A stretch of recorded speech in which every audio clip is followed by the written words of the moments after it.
Hi விவோஸ், இன்றைக்கி வந்து நம்ம என்ன பார்க்க போகிறோம் அப்படின்னா மகாநதி சீரியலுடைய ப்ரோமோ பற்றி தாங்க இந்த வீடியோவில் போய் பார்க்க போகிறோம். வாங்க பார்க்கலாம். மகாநதி சீரியல் இன்றைக்கி எபிசோடில் பார்த்தீங்கன்னா குமரன் வந்து வெண்ணிலாவுடைய மாமாவை எப்படியாவது தேடி கண்டுபிடிச்சிடணும்னு சொல்லி திண்டுக்கல் போகிறாருங்க. அங்கே விசாரித்து பார்க்கும்போது வந்து வெண்ணிலா வந்து அப்பப்போ ஹாஸ்பிட்டலில் வந்து கண்முழிச்சு பார்க்குறதா சொல்கிறாங்க. பட் வெண்ணிலாவோட மாமா அங்கே இருக்கிற மாதிரி அவருக்கு தகவல் எதுவும் தெரிய வரல. உடனே காவேரிக்கு ஃபோன் பண்ணி வந்து வெண்ணிலா வந்து அப்பப்போ கண்ணு முழிச்சு பார்க்குறதா வந்து எனக்கு தகவல் மட்டும் வெளியே இருக்குது, நீ ஹாஸ்பிட்டலுக்கு போய் பாரு அப்படின்னு சொல்லி வந்து குமரன் வந்து காவேரி கிட்ட சொல்கிறாரு. காவேரி மறுபடியும் ஹாஸ்பிட்டலுக்கு போய் அங்கே வெண்ணிலாவை பார்க்க போகிறாங்க. பட் வந்து போலீஸ் வந்து இருக்கிறதுனால வந்து வெண்ணிலாவை பார்க்க முடியாமல் யோசிச்சுக்கிட்டே நின்றுட்டு இருக்காங்க. அண்ட் ஆல்ரெடி வந்து உதவி பண்ண நர்ஸ்கிட்டையும் ஹெல்ப் கேட்டு மறுபடியும் வெண்ணிலாவை பார்க்க உள்ள போகிறாங்க. வெண்ணிலாவும் கண் முழிச்சு காவேரி கிட்ட பேசணும்னு சொல்லியிருப்பாங்க போல. அந்த நர்ஸும் காவேரி வந்த உடனே காவேரியை வந்து வெண்ணிலாவை பார்க்க கூட்டிகிட்டு போகிறாங்க. காவேரி போய் வெண்ணிலா கிட்ட பேசுகிறாங்க. உனக்கு ஏதாவது ஆயிடுச்சுன்னா அதுக்கு நான் தான் முழு காரணம் ஆயிருப்பேன், அந்த குற்ற உணர்ச்சி என்னை வந்து கொண்டு இருக்கும் அப்படின்னு சொல்லி சொல்கிறாங்க.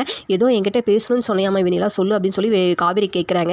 வெண்ணிலா என்ன சொல்கிறாங்கன்னா, ஆமாம் நான் தான் வர சொன்னேன், இன்றைக்கி வந்து போலீஸ் வந்து வாக்குமூலம் கேட்டாங்க, கோர்ட்டுக்கு வர முடியலனாலும் பரவாயில்ல, நடந்தது என்னன்னு மட்டும் சொல்லுங்க அப்படின்னு கேட்டாங்க. ஆனால் நான் வந்து சொல்லலை, இப்போ சொல்லு விஜயை உன்னால் மறந்துட்டு இருக்க முடியுமா அப்படின்னு கேட்குறாங்க வெண்ணிலா. அதுக்கு காவேரி வெண்ணிலாவுடைய கையை பிடிச்சிட்டு தன்னுடைய வயிற்றில் வச்சு, என் வயிற்றில் வளர குழந்தை சத்தியமாக சொல்கிறேன், நான் உனக்கு பண்ண சத்தியம் உண்மைன்னு சொல்கிறாங்க.